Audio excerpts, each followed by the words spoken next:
Erev Tov Rabotai, we are continuing with our Mishna Yomi, Masechet Shevuot. We are up to Perek Aleph Mishnah Bet. Today's Mishnayot should be Le'elui Nishmat Neria ben Svetlana Ranbai Eliyahu ben Burcha Israelov Chana bad Miriam Sason ben Ryan Yoshua ben Shivra Menuchatam began Eden Amen and Le'avdi ben Chaim lechaim v'derefua shenemav Daniel Shalom ben Rosa betor Shachole Israel and Dachlama Merav Binamin Od Sion Chai ben Dvorah. Before explaining the laws of oaths, the Mishnah elaborates on the various offerings that atone for the tumah of the temple and its holy things, meaning the sin of entering the temple or eating from offerings while tameh. The Mishnah does not elaborate here on the transfer of Shabbat and the appearances of Tzarat, which were also mentioned in the previous Mishnah, because those laws are dealt with at length in their own Mesechets, in Mesechet Shabbat, chapter 1, Mishnah 1, and Negaim, chapter 1, Mishnah 1. This subject will take up the rest of this chapter and chapter 2 as well. The Mishnah will return to the subject of oaths in chapter 3. In general, offerings atone only for sins that were committed unintentionally. The sin of eating from an offering or entering a temple while tameh is no different.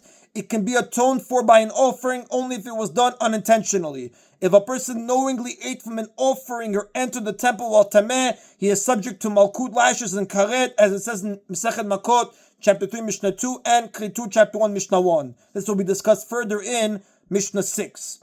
There are 4 ways in which this sin can happen unintentionally. A person knew that he was tameh, forgot and committed the sin, and then he became aware afterward that he had been tameh when he committed the sin. B, he knew that he was tameh, forgot and committed the sin, and then did not become aware afterward that he had been tameh. C, he never knew that he was tameh until after he committed the sin. And D, he never knew that he was tameh and never found out afterward either. The next several Mishnayot explain which offerings, whether personal or communal, atone for each of these situations. Kol sheyesh ba yediah batchila v'yediah basof v'helem b'ntayim. Whenever there is an awareness of tumah in the beginning, before the sin, and an awareness of tumah at the end, after the sin, and a loss of awareness in between at the time of the sin, meaning the person knew originally that he was tameh, but he forgot and ate from an offering or entered the temple, and then realized later that he had been tameh when he did this, or he forgot that the food was from an offering, or that the area he entered was part of the temple, as we learned in the previous Mishnah. So again, the person knew originally that he was tameh, but he forgot and ate from an offering or entered the temple, and then realized later that he had been tameh when he did it, or he forgot that the food was from an offering or the temple he entered was part of the area that he entered was part of the temple. He is obligated to bring a variable chatat offering to atone for his sin. A korban olev yored, a variable offering, is a chatat offering that varies according to what the person can afford. If he is well-to-do, he brings an animal, female sheep or goat, as his chatat. If he is poor, he brings 2 birds. One is a chatat and the other as an olah. If he is very poor, he brings a mincha, a flour offering, as the Torah describes in the book of Vayikra, chapter 5, verses 6 through 14. Now, the verse states that this offering is brought for the sin of tumah only where the sin was done in a state of forgetfulness, after which the person realized what had happened. This is in the book of Vayikra, chapter 5, verses 2 and 3. In order to forget, he must once have been aware. Now, this is a unique feature of the sin of tumah of the temple and its holy things. With most sins requiring chatat offering, the obligation takes effect even if the person never knew before he committed the sin. The second situation, yesh ba yediah batchila ven ba yediah basof. If there is an awareness of tumah in the beginning before the sin, but there is no awareness at the end after the sin, meaning he knew originally that he was tameh, but he forgot about it at the time of the sin, and he has not become aware of it afterward. Obviously, a person cannot bring a personal offering until he becomes aware of his sin. The Mishnah teaches what offering atones for him in the meantime. Sa'ira na'aseh bifnim v'yom kippurim toleh, the he-goat of Yom Kippur, whose service is performed inside the sanctuary, together with the day of Yom Kippur itself, suspend this punishment. Now, as part of the Yom Kippur service in the temple, a pair of male goats is brought, one of which is slaughtered and the other which is sent away to Azazel. This will be explained in Mishnah 6. The blood of the one that is slaughtered is taken into the sanctuary and sprinkled by the Kohen Gadol in the Holy of Holies, as well as toward the Parochet, the curtain that hangs in front of the Holy of Holies, and on the golden altar inside the sanctuary. The Mishnah refers to this goat as the goat whose service is performed inside the sanctuary. In addition to these 2 goats, there was a third goat that was part of the Musaf offering of Yom Kippur. This goat was also slaughtered, but its blood was sprinkled on the altar that stood outside the sanctuary building in the temple courtyard. The Mishnah below referred to this goat as the goat whose service was performed outside. So the Mishnah says, the he-goat of Yom Kippur whose service is performed inside the sanctuary, together with the day of Yom Kippur itself, suspend this punishment. Even an unintentional sin requires atonement to shield the sinner from punishment. Therefore, the he-goat of Yom Kippur and Yom Kippur itself are necessary to protect the person from the suffering he deserves because of his sin until he can make the proper atonement. He is not protected, however, from the time of the sin until Yom Kippur. The actual day of Yom Kippur has the ability to atone and to ward off punishment, as the verse in Vayikra chapter 23, verse 28 states, for it is a day of atonement. Until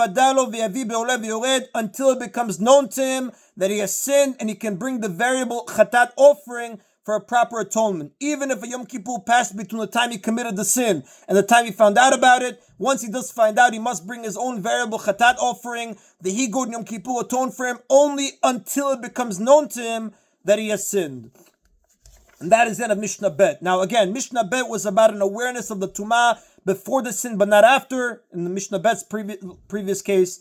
Mishnah Gimel now discusses the opposite case, where the person became aware of his Tumah after the sin, but never knew about it before the sin. If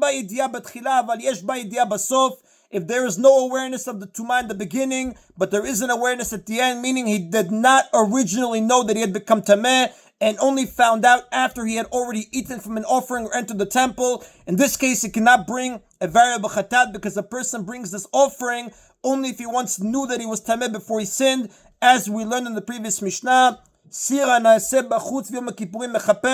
The he-goat of Yom Kippur whose service is performed outside the sanctuary, referring to the he-goat that is brought as part of the Musaf offering of Yom Kippur, together with the day of Yom Kippur itself, atone for him. They atone for him fully, and he needs no further offering. And the Mishnah cites the source for this, Shenemar, Milevad Chatat Kippurim, as it is stated regarding the Musaf offering of Yom Kippur in the book of Bamidbar, chapter 29, verse 11.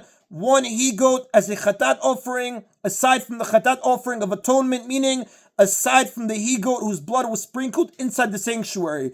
By mentioning these two offerings together, the Torah teaches that they are similar to each other in the following way. Al mashezeh mechapel zeh mechapel. For what the inner he-goat atones, the outer he-goat atones. Meaning they both atone for the same type of sin, though not actually for the same case of sin. Ma penimi en mechaper el al davar shesh bo idiyah. Just as the inner one atones only for a sin of Tumah in which there is some awareness of Tumah, namely where he was aware of his Tumah before he sinned but not afterward, as we learned in the previous Mishnah.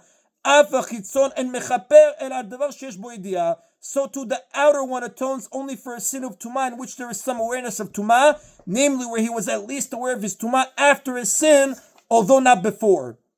They cannot both be atoning for the same case of Tumah, because the verses indicate that they each atone for a unique sin. Now, although they both atone for cases of Tumah in which there was only a partial awareness, the level of atonement is different in each case. A person who was aware of his Tumah before he entered the temple or ate an offering can still become required to bring a Korban Olev Yored, the variable Chatat offering, if he later becomes aware of his sin. Therefore, the inner goat atones for him only to the extent of protecting him from punishment until he does become aware and can bring this variable Chatat, his variable Chatat. However, a person who never knew of his Tumah before he sinned can never become obligated to bring a variable Chatat, and the outer goat therefore atones for his sin completely. And that is the Nabotai of today's Mishna Yomi. Baruch Adonai Leolam. Amen v'amen.